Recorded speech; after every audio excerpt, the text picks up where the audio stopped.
knew he was in trouble and didn't call his mom and dad. He knew he needed to call the one entity that could respond quickly and ultimately address the immediate crisis the best. Was that unpredictable?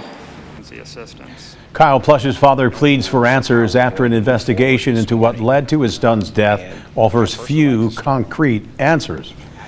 Good evening, everybody. The Plush family still has a lot of questions about what happened after their son called 911 for help. He did it twice. Help never arrived. We did learn a couple new details today about what was going on at the Emergency Communications Center at the time. Anjanette Levy is live at City Hall with those details and also how council members felt about what they learned. Anjanette.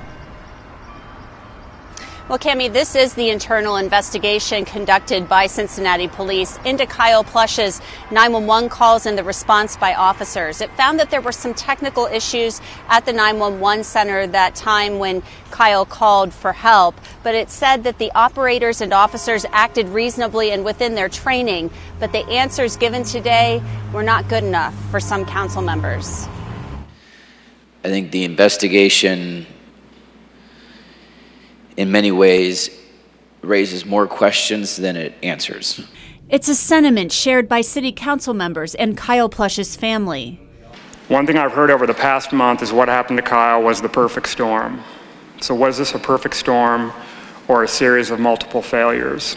2 Cincinnati police officers were dispatched to Seven Hills School for a woman saying, "Help, help, I'm stuck inside my van. I'm in the Seven Hills parking lot."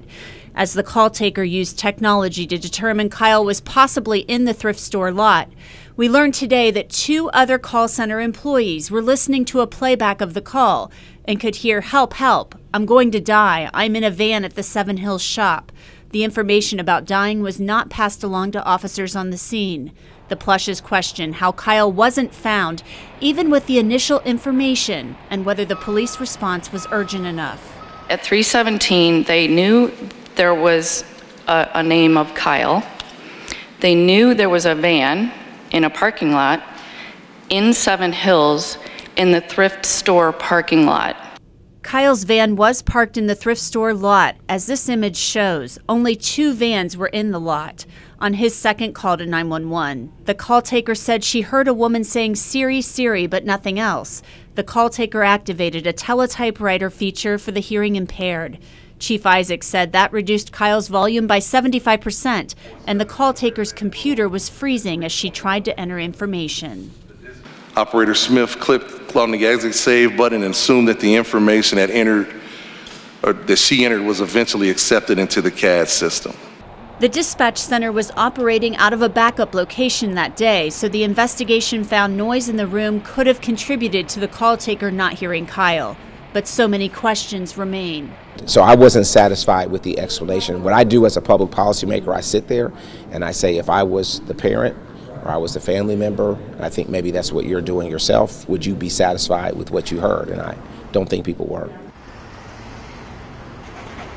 Now, Kyle couldn't hear anybody that day because he was using his iPhone to call 911, and it was actually in his pants pocket. We found that out today, and he was using Siri's voice commands in order to make those 2 911 calls. Now, there was some discussion today about possibly having an independent investigation conducted, a review to ensure that the findings in this report, that the conclusions reached were the proper ones. And because there have been so many questions, not only from the Plush family, but also from council members, a lot of those questions will be submitted in writing to the police department, and there will be another Law and Public Safety Committee hearing on this May 29th. Reporting live at City Hall, Anjanette Levy, Local 12 News. Cammie, back to you. All right, Anjanette, thank you. And as you just heard Anjanette say, Chief Isaac said there were 2 vans in the parking lot that day, but the officers didn't find Kyle's van. They drove past that parking lot, not through it. There have also been a lot of questions about why officers Brazil and Osborne didn't get out of their car to look into the vans. Chief Isaac gave their explanation today. Their explanation was to cover more ground. There were multiple lots to check.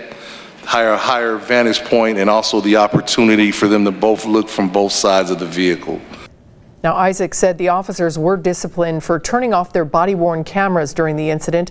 Only 3 minutes of their 14 minutes at the school were recorded.